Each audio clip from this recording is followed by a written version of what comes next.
माननीय मंत्री, माननीय अध्यक्ष महोदय बता रहे हैं।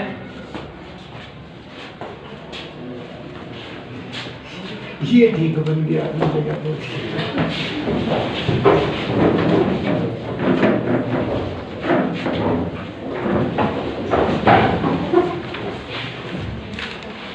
Honorable members, I cordially welcome you all to the winter session of Youth Parliament. Hope this session will be very fruitful one as we all discuss the important matter concerning the nation. Today's first business is oath taking. Secretary General, please. Mr. Tushar Sati, who stands elected from Meerut constituency of UP, will now take the oath or affirmation. Mr. Tushar Sati, please.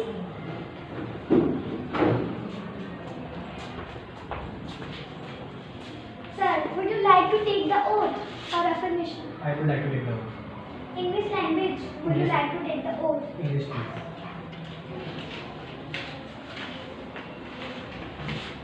I, Tushar Sati, have been elected a member of Lower House of the Youth Parliament to swear in the name of God that I will bear true faith and allegiance to the Constitution of India as by law established, that I will uphold the sovereignty and integrity of India, and that I will faithfully discharge the duty and which I am about to enter. Thank you.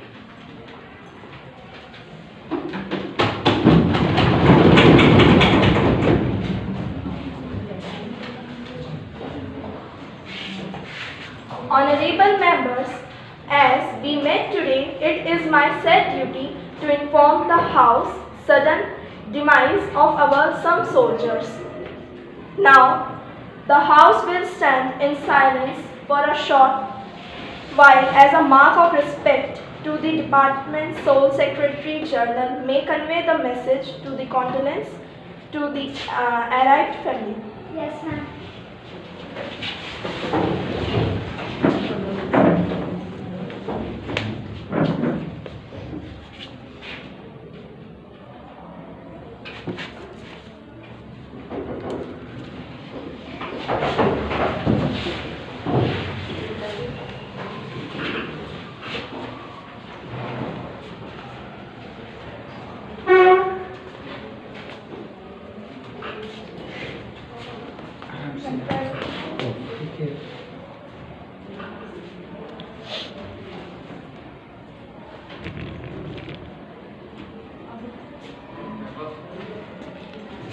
माननीय अध्यक्ष महोदय, मैं लद्दाख में श्लोक नदी में मारे गए सभी सैनिकों को अपनी भावभीनी श्रद्धांजलि अर्पित करता हूँ। हमारे जवान देश की सुरक्षा में विपरीत और कठिन परिस्थितियों में भी हमेशा तैयार रहते हैं। वे हमारे देश की अमूल्य संपत्ति तथा मानव संसाधन हैं। उनके त्याग बलिदान की वजह से हम देश के भीतर सुरक्षित रहते हैं। 20 सैनिकों की असामयिक मृत्यु अत्यंत दुखपूर्ण है। मैं इन सब के परिजनों के लिए गहरी संवेदनाएं प्रकट करता हूँ। श्रीमान, मैं आप व सदन के नेता द्वारा दी गई श्रद्धांजलि में अपने को भी संयोजित करता हूँ। देश के लिए हमारे जवानों का योगदान अतुलनीय है। इन जैसे जवानों को खो देना राष्ट्र के लिए महान गति तथा दुखद है। मेरी संवेदनाएं इनके साथ है। Now the House will stand for a short while as a mark of respect to the Department's sole Secretary may convey the message to the condolence of arrived family.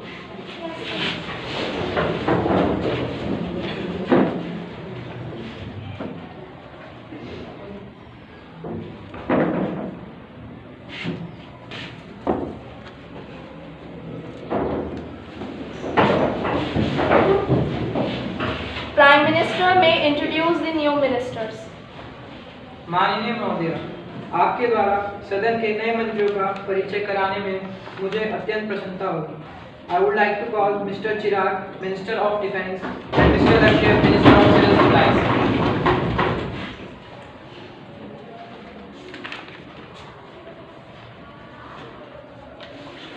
Question hour begin. Question number 101, Ms. Harshita, please. देश में सरकार दावा करती है कि ये 5.6 billion रुपया army की पेंशन में देते हैं, जो कि मुझे नहीं लगता। आर्मी की पेंशन में देते हैं जो कि मुझे लग सकते हैं। और मैं इनसे यह भी पूछता हूँ कि मिलिट्री में तो 5.6 बिलियन खर्च करते हो, लेकिन इन्हीं की पार्टी के जो विधायक हैं महीने महीने छुट्टियों पर रहकर सैलरी उठाते हैं, उसका क्या? उसमें कितने रुपए देते हैं? आपकी पार्टी उसमें कितने रुपए देती है? आपके लगने ना लगने से कुछ नहीं होता। क्यों? मैं भी देश का इंसान हूं।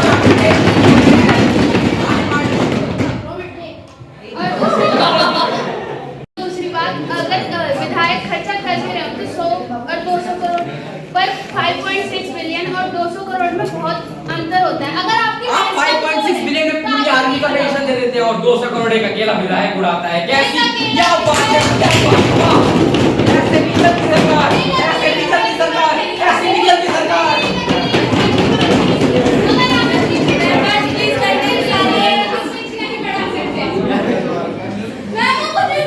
जब संविधान संशोधन कर केंद्र सरकार ने आरक्षण देने की बात करी, आरक्षण आर्थिक स्थिति को देखकर देने की बात करी, तो ऐसा लगा जैसे ये कानून देश के सभी गरीबों को फायदा पहुंचाएगा।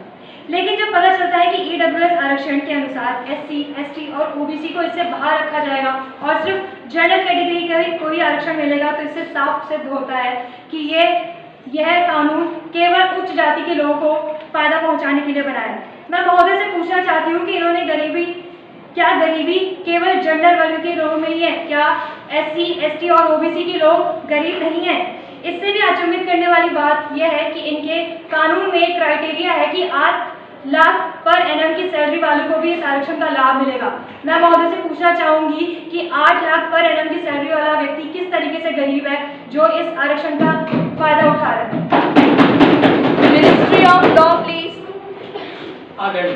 मैं इनके सवाल का इनके प्रश्न का उत्तर देते हुए सदन को बताना चाहता हूँ कि ईडब्ल्यूएस आरक्षण का लाभ जनरल वर्ग को इसलिए दिया जा रहा है क्योंकि बाकी अन्य वर्गों को दशकों से आरक्षण का लाभ मिलता आ रहा है और हमने इस ईडब्ल्यूएस आरक्षण से बाकी वर्गों को भले ही वंचित किया हो, लेकिन एससी, एसटी और ओबीसी को दिया जाने वाले आरक्षण खत्म नहीं किए हैं। वे अब भी आरक्षण का लाभ उठा रहे हैं। और रही बात 8 लाख की, तो मान्यवर यह बाकी देशों के मुकाबले कम ही है, जहां आर्थिक आधार पर लोगों को 12 लाख तक की आय वालों को भी लाभ मिलता है। Question hour begin. Question number 101, Miss Harshita please. महोदय, मेरा प्रश्न माननीय वित्त मंत्री से है। महोदय, हमारे देश में धन के वितरण असमानताएं बहुत चिंतादायक स्थिति है।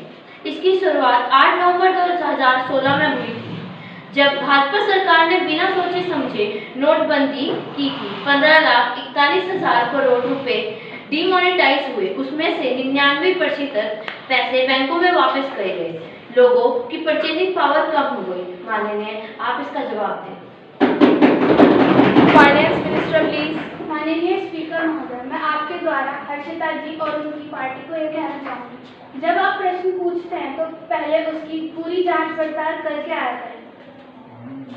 आपने ये बोला कि परचेजिंग पावर या वितरण की असमानता अभी आई है, पर जब यह आपकी सरकार थी, जब हुआ था। अब हमारी जब से सरकार आई है तब से उसकी दिन प्रतिदिन भारत में डेवलपमेंट हो रहा है। गरीब लोगों को सब्सिडी तथा राशन प्रोवाइड कराया जा रहा है, जिससे आजकल वितरण की असमानता कम हो गई। तो आप जब भी प्रश्न लाएं तो कृपया कर उस पर पूरी जांच पड़ताल करके। मान्यवर जो आपने कहा कि परचेजिंग पावर देश के लोगों की बढ़ रही है, दरअसल ये सरासर काला झूठ है, क्योंकि परचेजिंग पावर सिर्फ आपकी पार्टी के विधायकों की बढ़ रही है, ना कि गरीब किसान और गांव में रहने वाले लोगों की बढ़ रही है। किसी आम आदमी की परचेजिंग पावर नहीं बढ़ रही है, वो दिन पर दिन गिरती जा रही है। आपकी और आपकी पार्टी की तो महिमा है, वो कुछ भी बोल के सही में बोल देते हैं। आपके पास कोई डाटा है? जी डाटा है, एनसीई द्वारा दी गई ये रिपोर्ट आप भी देखिए। Members please maintain silence. Question number 102, mister Ankit please. महोदय, मैं इस सदन के माध्यम से बताना चाहूंगा कि अभी जब मैं सदन में खड़ा हूं तब $1 की कीमत 81.47 पैसे, मैं दोहराता हूं, $1 की कीमत 81.47 पैसे। क्या मान्यवर हमारी सरकार अपनी ही सरकार की तरह हमारे देश की करेंसी की भी वैल्यू को गिराती जा रही है? आखिर इसका कारण क्या है कि रुपए की वैल्यू दिन प्रतिदिन और देशों की तुलना में गिरती जा रही है? सबसे पहले तो हम आपको ये बताना चाहेंगे कि जो करेंसी की वैल्यू डिवैल्यूएट हो रही है, गिर रही है, ये सरकार द्वारा नहीं करा जा रहा है। ये कराया जा रहा है फ्लेक्सिबल एक्सचेंज रेट सिस्टम की द्वारा, क्योंकि हमारे देश के अंदर फ्लेक्सिबल एक्सचेंज रेट सिस्टम चलता है जो डिमांड और सप्लाई पे काम करता है, तो इसमें सरकार का कोई हाथ ही नहीं है। और आपको हम ये और बात बता दें, मान्यवर आप ऐसे हाथ पीछे नहीं कर सकते कि और डेवलप्ड कंट्री भी है जहां पे उनका करेंसी जैसे डॉलर है, वहां भी ये जो आपने सिस्टम बताया वहां भी चलता है, वहां का कैसे करेंसी बढ़ती जा रही है देश की गिर रही है। हम आपको ये और बात बताना चाहेंगे कि हमारा देश डेवलप देश नहीं है, डेवलपिंग देश है। इसके अंदर अभी डेवलपमेंट हो रहा है, पूरा डेवलप नहीं हुआ है। दिखना तो चाहिए ना डेवलपमेंट। आप ये दिख रहा है डेवलपमेंट कहां है?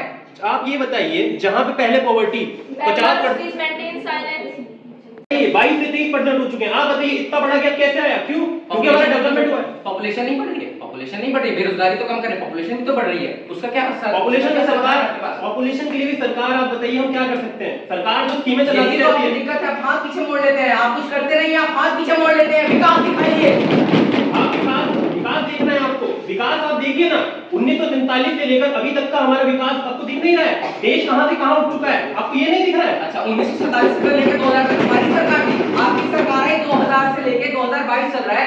कितने परसेंट का विकास हुआ है मान्यवर, कितने परसेंट का? हमारी सरकार के आने के बाद ही सब्सिडी और ये सब चीजों को ढंग से दिया जा रहा है। सब्सिडी मिलती है सरकार के लोगों को, आम आदमी को बुद्धू है, आम आदमी के तो बस वोट मांगने जाना है आम आदमी के पास, आम आदमी से कोई मतलब नहीं है। कितने बोल दिया आपको? आप जरा डेटा उठा के देखिए, डेटा ही उठा के देखा। पहले सब्सिडी में मात्र 10 या 20% लोगों तक जाती थी जब हमारी सरकार नहीं थी। अभी भी नहीं जाती। बिहार और राजस्थान के पिछले जिलों में जाकर देखिए, अभी भी वहां तक सब्सिडी नहीं पहुंचती है। ऐसा नहीं है, हमारा डेवलप देश अभी नहीं हुआ है और डेवलपमेंट बाकी है। अभी आप देखिए और डेवलपमेंट होगा। Members maintain silence, please. Question Neha, please. महोदय, मेरा प्रश्न ministry of road and transport से है।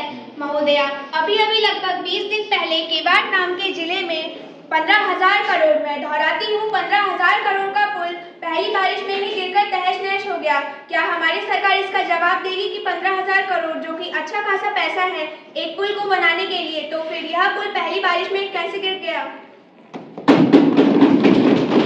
Ministry of Road and Transport. महोदय, हम मानते हैं कि पुल गिर गया क्योंकि जिस इलाके में वो पुल गिरा है उस इलाके में बहुत तेज बारिश हुई है और इतनी भारी बारिश होने के कारण वह पुल गिर गया। वाह जी वाह, अब तो इनकी सरकार में बारिश में भी पुल टूटने लगे हैं। महोदया, यह रिपोर्ट साफ कहती है कि पुल में कच्चे माल का प्रयोग करना ही उसके गिरने का मुख्य कारण था। वाह नेहा जी वाह, जब मन करे आप हमारी सरकार पर आरोप लगा देंगे। हमने अपना काम पूरी ईमानदारी के साथ किया है और वैसे भी आपकी सरकार का तो काम ही है सभी कार्यों में टांग अड़ाना। मैं आपको याद दिला दूं कि जब हमारी सरकार सत्ता में थी, जो देश के जीडीपी अलग ही स्तर पर बढ़ रहे थे, जैसे ही इनकी सरकार आई, सारी स्ट्रेटेजी को डिस्ट्रॉय करके अपने आप को अमीर बनाने में लग गई और देश को मूर्ख। ऐसा बिल्कुल नहीं है, आप हम पर झूठे इल्जाम लगा रहे हैं। आप झगड़ा के बाद सच्चे इल्जाम है तो बताइए। स्पीकर मैम, मैं यूथ अफेयर मिनिस्ट्री से पूछना चाहती हूँ कि हमारे देश की बढ़ती युवा पीढ़ी राजनीति में बढ़ चढ़कर इंटरेस्ट ले रही है। देश की बढ़ती युवा पीढ़ी देश की प्रगति में कुछ योगदान दे सकती है, पर अफसोस की बात यह है कि हमारी सरकार युवाओं के लिए कुछ कर ही नहीं रही है।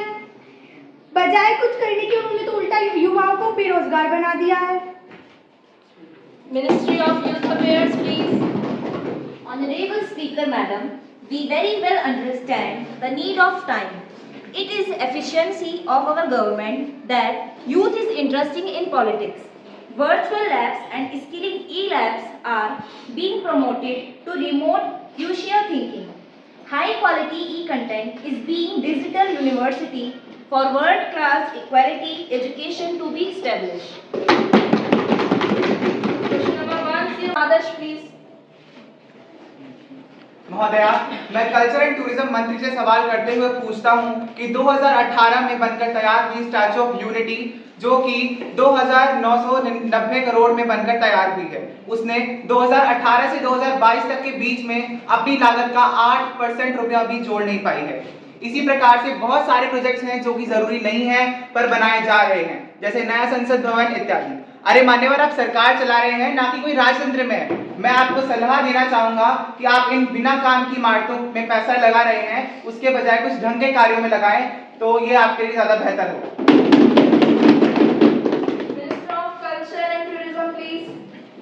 महोदय, इस सवाल का जवाब मैं देते हुए कहती हूँ इस पार्टी से कि हमारी सरकार कर तो रही है ना कुछ आखिर इस सरकार की तरह हाथ पर हाथ रखे तो नहीं बैठी है ना? और रही बात स्टैच्यू ऑफ यूनिटी की, तो साल 2055 आते आते वह अपनी लागत वसूल लेगी, जो कि एक अनुमानित अवधि है। तो मान्यवर, जैसा आपने कहा है कि 8% रुपया आप अभी तक नहीं जोड़ पाए हैं उसका, तो जितना और स्टैच्यू ऑफ यूनिटी में हर साल उसके मेंटेनेंस पर करोड़ों खर्चा आता है, तो हर साल जहाँ से आप बटोरते हैं वो आधे ज्यादा तो आप उसके मेंटेनेंस पे लगा देते हैं, तो इसके लिए आप क्या कहना चाहेंगे? आगे की तो बात छोड़िए, मैं आपसे पूछती हूँ कि जो सरकार ने 50 साल सरकार चलाई, उसमें इतना घाटा हुआ, उसका कुछ नहीं। आप जो करोड़ों रुपए डुबाए, उसका कुछ नहीं। महोदय, जितना आपकी सरकार ने लॉस करा है उसका 1% भी स्टैच्यू ऑफ यूनिटी में नहीं हुआ है। पेट्रोलियम नेचुरल गैस मिनिस्टर से है कि दिन प्रतिदिन पेट्रोल और डीजल के दाम बढ़ते जा रहे हैं, ऐसा क्यों है? Honorable Speaker Madam, government cannot reduce taxes on petrol and diesel, as it has to bear the burden of payment because of bonds issued by previous UPA government. War of Ukraine also affected. Ms. Kajal, please. मेरा प्रश्न rural development मंत्री जी से है। सरकारी स्कीमें वो फायदा नहीं पहुंचा रही हैं जिसकी उनसे उम्मीद की जाती है, जैसे कि मनरेगा स्कीम से ना कोई असर बनती है और ना ही कोई स्किल डेवलपमेंट होता है। Ministry of Rural Development, please. हम इस बात को मानते हैं कि डिलीवरी सिस्टम में लीकेज है, लेकिन हमने आधार कार्ड को मुख्य इन सब चीज़ों से लिंक कर दिया है, जिससे लोगों को इस व्यापार में मुख्य आधार ही होगा। मुख्य आधार हमने आधार कार्ड को ही बना दिया है। मनरेगा एक गेम चेंजर है। There are RTI act, right to education, MNREGA is right to employment.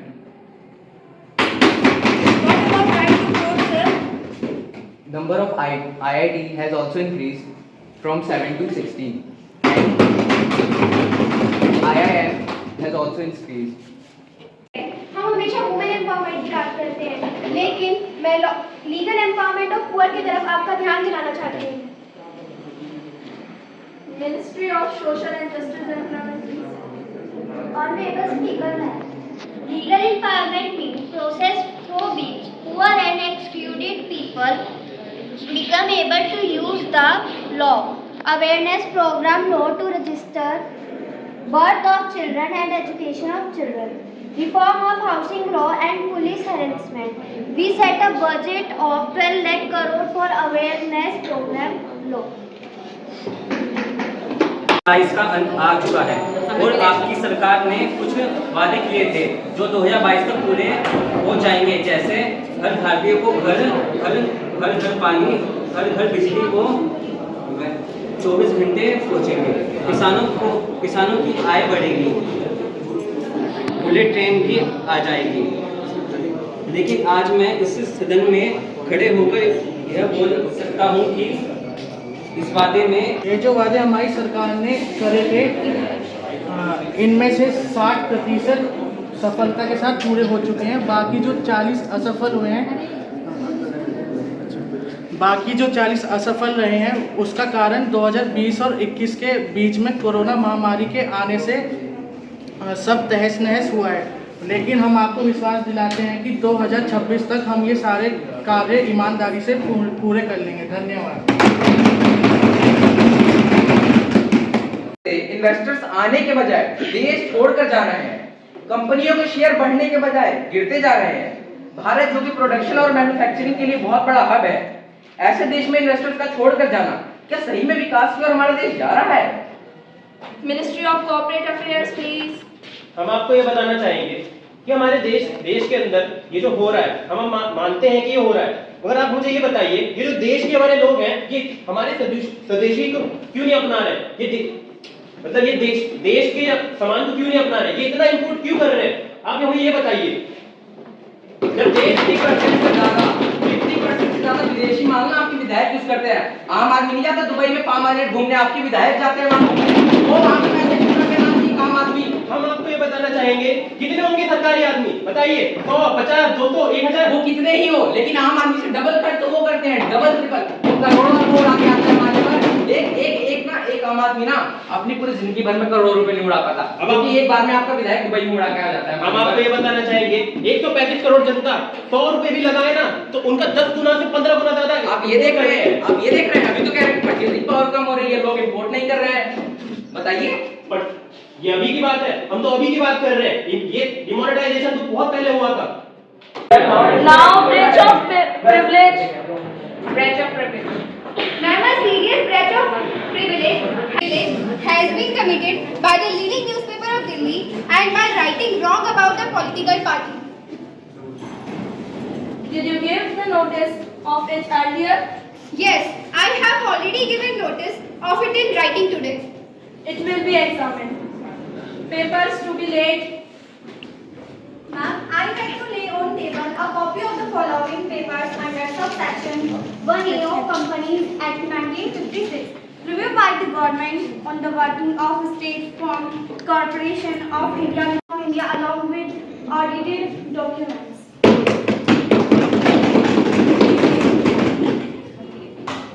Message from upper chamber. Secretary to report. Message from the upper chamber.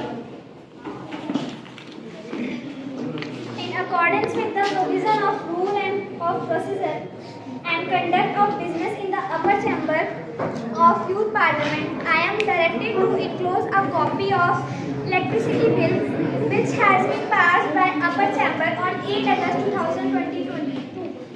Please lay a copy on the table. And I lay on table. Calling attention motion. Now let us take up the calling attention motion. Governance of IT in every sector. There is need of technical software use efficiency, but the system to update this knowledge is not much equipped.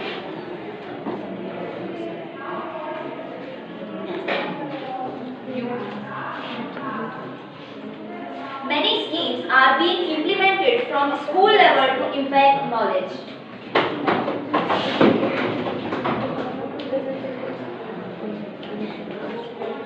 Bill introduced the Central University Amendment Bill 2022. Yes. The Constitution Schedule Caste, Schedule Tribe, Order Second Amendment Bill 2022.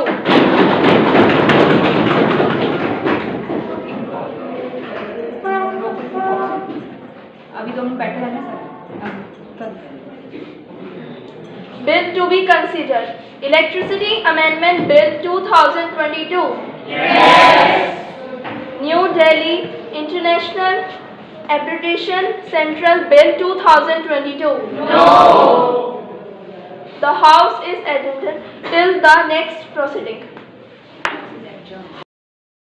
Very good. चलिए भैया बच्चे, जय गुरुदेव। I'm addressing sir, so जय हिंद बच्चों। जय हिंद। बहुत अच्छा है, कम से कम you have come to know the functioning of the parliament, how the ministers and other all representatives of society work in a संसद। तो किस तरीके से आप लोग अभी तक पता चलता था, आप लोगों को कैसे काम चल रहा होगा, कैसे total and with in 24 hours PM साहब ने, धन्यवाद देंगे पीएम साहब ने और सीएम साहब ने 24 घंटे के अंदर अंदर उस के ऊपर कार्रवाई के लिए वो संज्ञान लेके जब तक उसकी रिपोर्ट नहीं लिख पाती वो तब तक काम पूरा नहीं होता। मालूम है बात? हाँ, तो आप आगे जाओगे, बहुत जागरूक हो रहे हैं, धीरे धीरे स्कूलिंग में आप समझ रहे हो, आप जाते हो, आपके मोहल्ले में है, आपके शहर में है, कोई बहुत भाई यहाँ पर एक ऐसा जो समाज को खराब करने वाला कोई ऐसा काम चले तो आपकी जिम्मेदारी है कि हम रिपोर्ट करें सीएम को कि सब इस तरह से नशे का ये बहुत वैसा हो रहा है, मतलब कोई भी इलीगल वर्क आपको लगता है कि ये रिपोर्ट कि this is happening in our city. तो ऐसी बात नहीं है, हमको कई बार लगता है नेता खाते हैं, ऐसा हम लोगों के दिमाग में नेता की छवि हमेशा अंकित कौन है? ठीक है ना, वो अपनी जगह ठीक है। एक बात और बताओ, अगर अंकित जैसे ना हो ना फिर तुम जैसे काम ही नहीं करेंगे। इसलिए तो बीजेपी बिगड़ी हुई है क्योंकि कांग्रेस टाइट नहीं है। नहीं ऐसा नहीं है, ऐसा ही है सर। कांग्रेस और कितना टाइट हो, कांग्रेस का अध्यक्ष सड़क पे तो घूम रहा है टाइट हो।